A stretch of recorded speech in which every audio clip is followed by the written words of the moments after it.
పాత కేసుల్లో తెలంగాణ ఉద్యమం కేసులో నాంపల్లి కోర్టులో ఇప్పటికీ ఇంకా కూర్చున్నాడు. అక్కడనే నాంపల్లి కోర్టులో కూర్చొని ఉన్నాడు, ఇక్కడికి రావాల్సిన మిత్రుడు.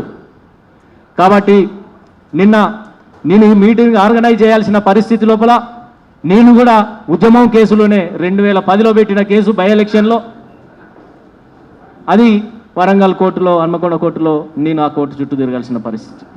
ఇట్లా అన్న ఇంకా తెలంగాణ ఉద్యమకారులు మనకు తెలియనటువంటి వాళ్ళు కేసులలో ఇరుకొని చాలామంది బాధపడుతూ ఉన్నారు.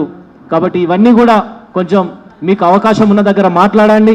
ప్రభుత్వం దృష్టికి కూడా మీరు తీసుకుపోయే ప్రయత్నం చేయండి, మమ్మల్ని కూడా కల్పించే ప్రయత్నం చేయాలని చెప్పేసి మిమ్మల్ని కోరుకుంటూ ఇప్పుడు మీ సందేశాన్ని కూడా ఇవ్వాల్సిందిగా మీరు మాట్లాడాలి.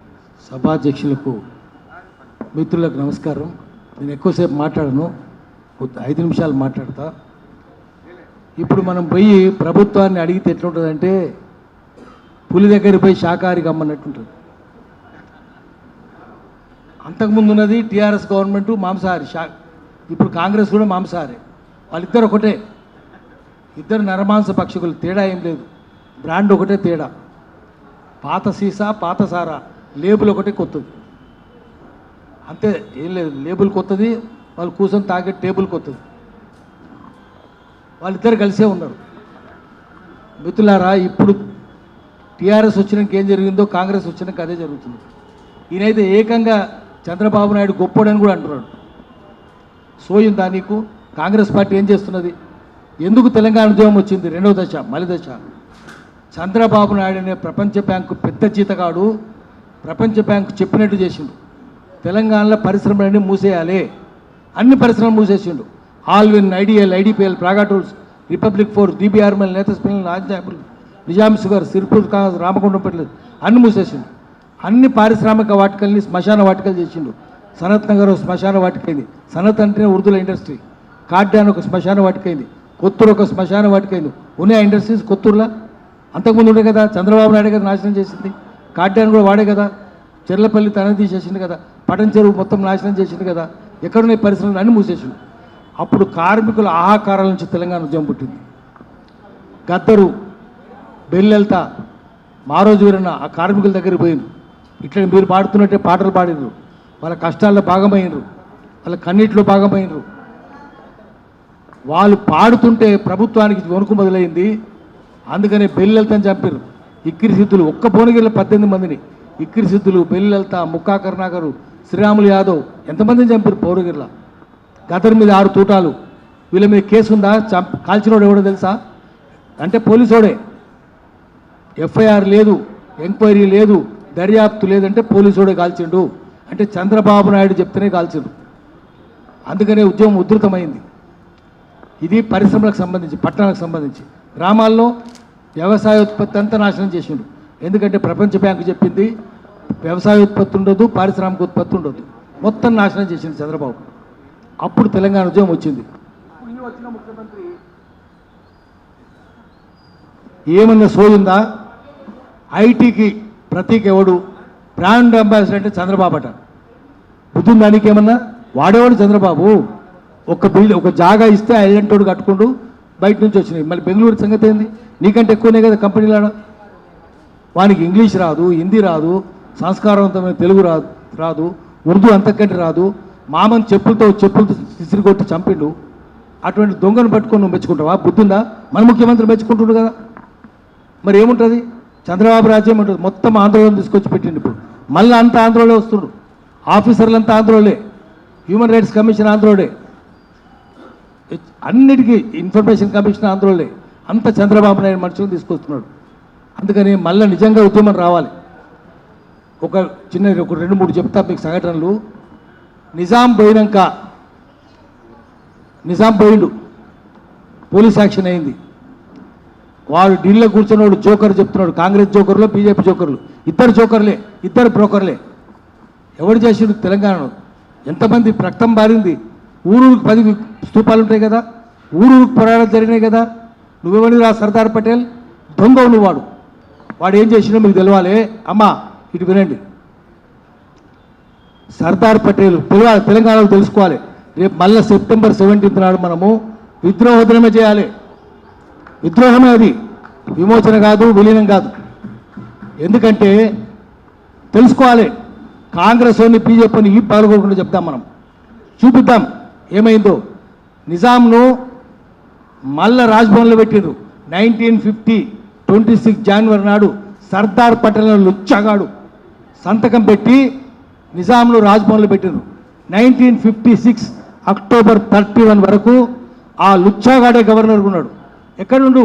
ఈ రాజ్భవన్ ఉన్నాడు. ఇప్పుడు రాజ్భవన్ పోండి, మనం చూద్దాం. పెద్ద బొమ్మ ఉంటుంది నిజాంది.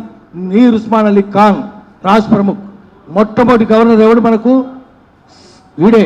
1956 దాకా ఒక్క రజాకారికి శిక్షలు వేసిండ్రా? ఒక్కరికి. కాశీం రాజుకి వేసిండ్రా? లాయక్ అలీకి వేసిండ్రా? ఒక్కరు చూపించండి. బైరాన్పల్లి కూటికల్లు కలిసి 120 మందిని చంపారు కదా, ఒక్కరి రకాన్ని పట్టుకున్నారా? ఒక్కరిని. విష్ణు రామచంద్రని పట్టుకున్నారా? చేయలేదు కదా. వాడు రజాకార్ పార్టీ జనరల్ సెక్రటరీ కదా వాడు. ఎవరికి శిక్షలు వేసిండ్రు? దొంగలకు ఒక్కరికి శిక్షలు వేయలేదు. నిజాం మీద పోరాటం చేసినందుకు జైల్లో పెట్టిండ్రు. నల్లా నరసింహులు కడివెండి దొడ్డుకొమరే గురువు ఆయనను ఉరి తీయాలని చూసి అట్లా 14 మందిని ఆయన శ్రీనివాసరెడ్డి, నంద్యాల శ్రీనివాసరెడ్డి అంటే ఈటెల రాజేందర్ భార్య జమున ఉంది కదా, జమున పెద్ద ఆయన, కేతపల్లి పల్వేల దగ్గర. వాళ్ళందరికీ ఉరి శిక్షలు వేస్తే ప్రాగ్లో ఇంటర్నేషనల్ కాన్ఫరెన్స్ చెకోస్లోవేకియాలో పెద్ద ర్యాలీ తీసారు. వాళ్ళ ఉరి శిక్ష రద్దు చేయాలని చేస్తే వాళ్ళను యావజ్జీవ కారాశిక్ష మారిస్తే 1959 దాకా వాళ్ళు జైలు ఉన్నారు. నల్లా నరసింహులు, నంద్యాల శ్రీనివాసరెడ్డి, రఘురామరెడ్డి, గుర్రం మధుసూన్ రెడ్డి, అట్లా 18 మందికి 1950 ఒక్కరిని చంపిన వాళ్ళు. జైలు ఉండాల్సిన వాళ్ళు కాంగ్రెస్ వాళ్ళు, జైలు ఉండాల్సిన వాళ్ళు రాజ్భవన్లో పెట్టినరు, రాజ్భవన్లో ఉండాల్సిన వాళ్ళు జైల్లో పెట్టినరు. ఏముంది? ఇప్పుడు అదే జరుగుతున్నది, ఏం తేడాలేదు. ఇంకోటి ఇక్కడ సంగతి, ఆంధ్ర సంగతి చెప్తా.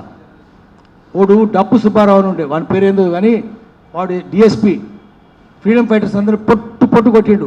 అరే నీ ఇప్పుడు డప్పులు మోగినట్టు మోగుతారని కొడుతుండే, అందుకని డప్పుల సుబ్బారావు. ప్రకాశం పంతులు కూడా కొట్టిండు. ప్రకాశం ఫ్రీడమ్ వచ్చింది, ఆయన ముఖ్యమంత్రి అయ్యిండు. వీడు భయపడిపోయి రాజీనామా లెక్క ఇచ్చిండు. ఎందుకంటే నిన్ను కొట్టిన సార్. ఎందుకు కొట్టినావు? మా ఆఫీసర్లు చెప్తే కొట్టిన సార్. మరి ఇప్పుడు ఇదేంది? నేను రాజీనామా చేస్తున్నాను సార్, పొరపాటు అయింది సార్. బుద్ధి లేదు, పై ఆఫీసర్లు చెప్తే చేసినావు కదా, ఇప్పుడు నేను చెప్పింది చెయ్యి అని ఆ రాజీనామా లెక్క చెప్పేసి వారికి ప్రమోషన్ ఇచ్చిండు ఎస్పీ. ఇప్పుడు కమ్యూనిస్ట్ వాళ్ళని కొట్టిండు. బుల్ సాంబమూర్తి అంటే ఆయన ఫ్రీడమ్ ఫైటరు, ఆయన చచ్చిపోయేటట్లయితే ఆయనకు పెన్షన్ కూడా ఇవ్వలేదు. ఇప్పుడు కూడా ఏం జరుగుతున్నదంటే, ఒక చిన్న జోక్ చెప్పి ఆపేస్తా. ఇప్పటికి ఏం జరుగుతుందంటే, దొంగల రాజ్యం ఉంటుంది మొత్తం. అసెంబ్లీ ఎవడన్నా మంచివాడు ఉన్నాడా? బుద్ధిమంతుడు ఉండా ఎవడన్నా? ఆంధ్ర కానీ తెలంగాణ కానీ అంత దొంగలే కదా. పార్లమెంట్ మంచివాడు ఉండా? దొంగలే కదా, అందరు దొంగలే. బాగా డబ్బులు పైన టికెట్లు అమ్ముకుంటారు, అన్ని పార్టీలో టికెట్లు అమ్ముతారు కదా. దొంగలు లంగల్ అఫంగలకు చూసి sand mafia, land mafia, mine mafia, wine mafia వాళ్ళే కదా. మంచి వాళ్ళకి టికెట్లు ఇస్తారా? మేధావులకు ఇస్తారా? నిజాయితీ పరులకు ఇస్తారా? దొంగలకే ఇస్తారు. నువ్వు సార్ ఎంత పంచుతావు, పైసలు ఎంత పంచుతావు, ఎంతమందిని మోసం చేస్తావు, అదే కదా అర్హత. అందరి దగ్గర పైసలు తీసుకొని ఇస్తారు. 100 కోట్లకు రాజ్యసభ టికెట్లు అమ్ముకుంటారు. అందరు పైసలు ఉన్న వాళ్ళు దొంగలే ఉంటారు, మంచోళ్ళు ఉండరు. పార్లమెంట్లో మంచోళ్ళు ఉండరని అనుకుంటే వాడు బేకూఫ్గాడు. ఆడ దేశంలో ప్రజాస్వామ్యం చెప్తే వాడు బద్మాషన్న కావాలి, బేకూఫన్న కావాలి. లేదు, ఒక జోక్ చెప్పి ఆపేస్తాను నేను. రామరావణ యుద్ధం అందరూ తెలుసు కదా, చూసి విన్నారు కదా. రాముడు గెలిచినాక పట్టాభిషేకం అయింది.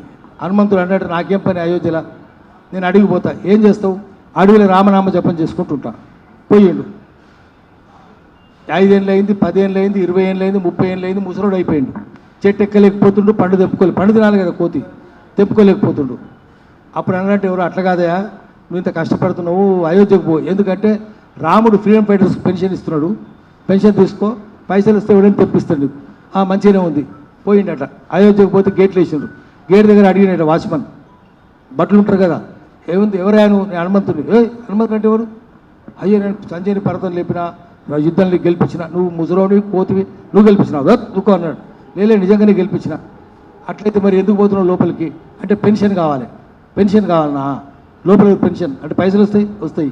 మరి మాకు లంచం ఏది? లంచం ఇస్తేనే లోపలికి వెళ్తాం. హనుమంతుడు అనుకున్నాడు, ఇదేంత అన్యాయం ఇది, రామరాజ్యం అంటే లంచాలు ఉంటాయా? ఇదేం అన్యాయం అనుకొని ఇంత అన్యాయం అన్నట్టు. అవునయా, మనం లోపలికి పోతున్నాం, పెన్షన్ ఇవ్వాలి. నా దగ్గర ఏముందా బొచ్చు, ఏం లేదన్నట్టు. బొచ్చు ఉంది, కరెక్టే. అరే ఇంత ఇంత బొచ్చు ఉంటుంది కదా, తెల్లగా ఉంటుంది కదా, దీనికి అమెరికాలో బాగా గిరాకీ ఉంది, విగ్గులు తయారు చేయొచ్చు. అందుకని అరే పీకండి రా అన్నట్టు. పీకుతా ఉన్నారు విగ్గులు. మొత్తుకుంటున్నాడు, అయినా పీకేసారు. రక్తం రక్తం అంటే పీకేసినాక గుట్ట పెరికిపోయింది. ఇప్పుడు పో అన్నారట లోపలికి. రాముడు చూసిండట, ఇంత అన్యాయమా, నన్ను ఇట్లా చేస్తారా, ఇది రామరాజ్యమా, నేను లోపలికి పొమ్మన్నా లోపల రాముడికి చెప్తాను సంగతి, మీ సంగతి రాముడికి చెప్తానట అనగానే పట్టుకున్నాడట. పట్టుకొని జైలు వేసారట. వీడెవడో కోతిగాడు వచ్చి హనుమంతుడు అని చెప్తున్నాడు, ఇంపర్సనేషన్ అంటారు, అంటే ఒకరి పేరు ఒకటి చెప్పుడు, ఎవడు దొంగ పేరు చెప్తున్నాడు అని చెప్పి జైలు వేసినట. రాముడు జైలునే ఉన్నాడు. ఇప్పుడు మనం కూడా తెలంగాణ ఉద్యమంలో పాల్గొనమంటే మన గతి కూడా గది అవుతుంది. ఏముండదు, అట్లనే ఉంది. అప్పుడున్న పరిస్థితి ఇప్పుడు కూడా ఉన్నది. అందుకని మనం చూసినాం కదా, నిజాంకి ఏం గతి, నిజాం ఎక్కడున్నాడు, నంద్యాల నరసింహారెడ్డి, నంద్యాల నరసింహులు ఎక్కడున్నాడు, నంద్యాల శ్రీనివాసరెడ్డి ఎక్కడున్నాడు, ఎక్కడ పోయిన వాళ్ళంతా? అది రాజేందర్కి చెప్పాలి, ఈటెల రాజేందర్కు. పెద్ద గొప్పడని చెప్తున్నాడు కదా, నువ్వు వచ్చి చెప్పు. మీ నాయన నీ భార్య పెద్ద ఆయనను జైల్లో పెట్టినరా లేదా, నిజాం రాజ్భవన్లో పెట్టినరా లేదా చెప్పు. నువ్వు చెప్పమన్నారు, పై ఢిల్లీ వాళ్ళకి చెప్పమన్నారు. అంటే ఢిల్లీ వాళ్ళు కాంగ్రెస్ కావచ్చు, వాళ్ళు కావచ్చు, వాళ్ళకి ఏం తెలియదు.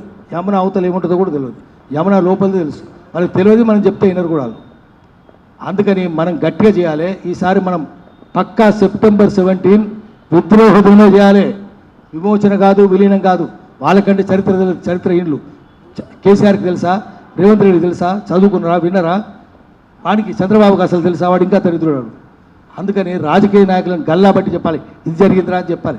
బీజీ కేస్కర్ కేసు వేసిండు, ఎన్ని దొంగ పనులు చేసిండు నిజాం. నేను టీవీలో కూడా చాలాసార్లు చెప్పిన, ఎన్ని మోసాలు చేసిండు వాడు నిజాం అలా పెట్టి ఉండి. మనం తీసుకొచ్చి పెట్టిన వాళ్ళు 1956 దాకా వాడే ఉన్నాడు. 1956 జనవరి 26 నాడు సంతకం పెట్టి సర్దార్ పటేల్ వాడిని పెట్టిండు. 1950 డిసెంబర్ చచ్చిపోయిండు. చచ్చిపోవడానికి ఏడాది ముందు సర్దార్ పటేల్ పెట్టిండు.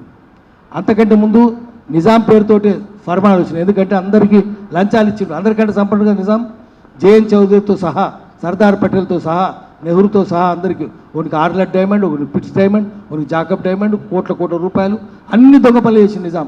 అందరికీ కొన్నాడు. ఇప్పుడు కూడా అదే చేస్తున్నారు, కొంటున్నారు. పైసల దగ్గర రాజ్యం. అందుకని తెలంగాణ వచ్చినంత మాత్రాన ఏం బాగుపడదు. భౌగోళిక తెలంగాణ వచ్చింది తప్ప ప్రజా తెలంగాణ రాలే. ప్రజా తెలంగాణ రావాలి. ఊరవతల, మాదిగవాడ అవతల డక్కలైన ప్రధానమంత్రి అయితే లేదా డక్కలైన ముఖ్యమంత్రి అయితే ప్రజాస్వామ్యం ఉన్నట్లు లెక్క. దొంగలైతే కాదు, శ్రమజీవి కావాలి. ఆ రోడ్లు ఉడిచే తల్లి ఏ కులమన కానీ ఆమె ముఖ్యమంత్రి అవుతుందా? అయితే ప్రజాస్వామ్యం ఉన్నట్టు. పరీక్ష ఒకటే, మా ఊరు డక్కలైన ముఖ్యమంత్రి అవుతాడా? మా ఊర్లో రోడ్లు ఉడిచే తల్లి ముఖ్యమంత్రి అవుతుందా? అయితే ప్రజాస్వామ్యం ఉన్నట్టు. అంతే తప్ప పైసలున్న వాళ్ళు దొంగలు, లంగలు, లఫంగలు అయితే అది హైదరాబాద్లో చెప్తారు, చోర్ బద్మాషోంకి బారాత్, దొంగలు దుర్మార్గుల ఊరేగింపది. నేను 20 మందిని చంపినాను, ఒకడు గుర్రం మీద తిరుగుతుంటే వీడు ఫాల్తుగాడు. నేను 50 మందిని చంపినాను, ఇంకోడు ఒంట మీద తిరుగుతుంటాడు. వీళ్ళిద్దరు ఫాల్తుగాలు రా. నేను 100 మందిని చంపిన రాను, ఒకడు ఏనుగు మీద తిరుగుతాడు. ఆ 100 మందిని చంపిన టికెట్ ఇస్తేందుకు అన్ని పార్టీలు పోటీ పడతాయి. నా పార్టీ టికెట్ తీసుకో, నా పార్టీ టికెట్ తీసుకో. అదే కదా రాజ్యం, దొంగల ఊరేగింపు కదా, చోర్ బద్మాషోంకి బారాత్ కదా. అందుకని ప్రజాస్వామ్యం తెచ్చుకోవాలి. ఉన్నది చెప్పాలి. మనం ఏదో ఒరిగిపోతున్న భ్రమలు ఉండొద్దు. మనము పులి శాకాహారిగా మారుతుంది తెలంగాణ వస్తే, అటువంటి భ్రమల్లో ఉండొద్దు. చదువురాని వాడు నమ్మడు, చదువుకున్నానే నమ్ముతారు కావచ్చని. అందుకని మనం ఉన్నది చెప్పాలి. వాడు మనల్ని ఏమన్నానని, అర్బన్ నక్సలైట్ అని, లీగల్ నక్సలైట్ అని మనం భయపడద్దు. చెప్పుకుంటూ పోవాలి. ప్రజలందరి మధ్య సంఘీభావం సృష్టించాలి. ఎవరికన్నా కష్టం వస్తే, వారికి ఆపద వస్తే మనం పరిగెత్తాలి. సిటీలో ఎవడు పరిగెత్తాడు? సిటీలో అంతా పనికిరాను కదా. జీవితం అంతా ఎవడైనా చూడు, పోరలు చూడు, cell phone mirror, computer mirror, TV mirror తప్ప ఏమో తెలుసా వారికి? మిర్రర్లే కదా. దీనివల్ల కంటికి గ్లాసులు కూడా వస్తాయి. ఈ గ్లాసుల నుంచి ఆ గ్లాసులు, అంతకంటే ఏం లేదు. అందుకని వాడు కాదు. సిటీలో యాక్సిడెంట్ అవుతుంది, పక్కింటోడు యాక్సిడెంట్, ఎవరైనా పోతారా? ఎవడు పోడు. ఊళ్ళో యాక్సిడెంట్ అయితే ఎవడో బయట ఊళ్ళో వచ్చి పోతుంటాడు, 100 మంది ఉరుకుతారు వాళ్ళ దగ్గరికి. చదువు రావడంలో న్యాయం ఉంటుంది, నియత ఉంటుంది, జ్ఞానం కూడా ఉంటుంది. చదువుకునేది జ్ఞానం ఉండదు, నియత ఉండదు. అందుకని వాళ్ళని నమ్ముకోవద్దు. చదువు రావడం తయారు చేద్దాం, పేదలను తయారు చేద్దాం, పేదల సైన్యం చేద్దాం. తద్వారా మనం ప్రజలందరి మధ్యన రాజకీయ చైతన్యం నిర్మించలేదు. ఇప్పటిదాకా మనం రాజకీయ చైతన్యం, ఉమ్మడి రాజకీయ చైతన్యం నిర్మించి, ప్రజలందరి మధ్య సంఘీభావం నిర్మించి, మళ్ళీ ప్రజల తెలంగాణ తీసుకుందాం. ఆంధ్ర కూడా అట్లే ఉంది. ఆంధ్ర మంచిగా లేదు. ఆంధ్రలో దొంగల రాజ్యం ఉంది. ఒక దొంగ పోతే ఇంకో దొంగ. జగన్ దొంగ పోతే చంద్రబాబు దొంగ. ఇద్దరు దొంగలే కదా. ఇక్కడ ఎన్ని దొంగ పనులు చేసింది చంద్రబాబు? వాడు దొంగనే, వాని అయ్య కూడా దొంగనే, జగన్ అయ్య కూడా. అందరు దొంగలే. మళ్ళీ ప్రజల రాజ్యం తెచ్చుకోవాలి. దానికోసం ప్రజల రాజ్యం కావాలంటే ఉన్నది ఉన్నట్టు చదువుకున్న వాళ్ళు చెప్పాలి. భ్రమలకు పెట్టదు జనాన్ని. ఉన్నది ఉన్నట్టు చెప్పాలి. ఎవడన్నా ఏమని అనుకొని కేసులు పెడితే కేసులు పెట్టినాయి, జైలు పెడితే జైలు పెట్టినాయి, అన్ని తయారై చేయాలి. అటువంటి పని నేను చేసేందుకు సిద్ధంగా ఉన్నా. మీరు ఎవరైనా ఇటువంటి పోరాటాలు చేస్తే మీ వెంట ఉంటేందుకు నేను మీ వెంట ఉంటానని చెప్పి మాటిస్తున్నాను. నమస్కారం.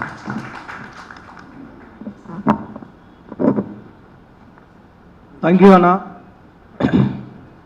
అమూల్యమైన మీ సమయం ఇచ్చి కారులకు మీరు అండా ఉంటామని చెప్పేసి తెలియజేసినందుకు ధన్యవాదాలు తెలుపుతా ఉన్నాం. థ్యాంక్ యూ అన్న. Thank you very much.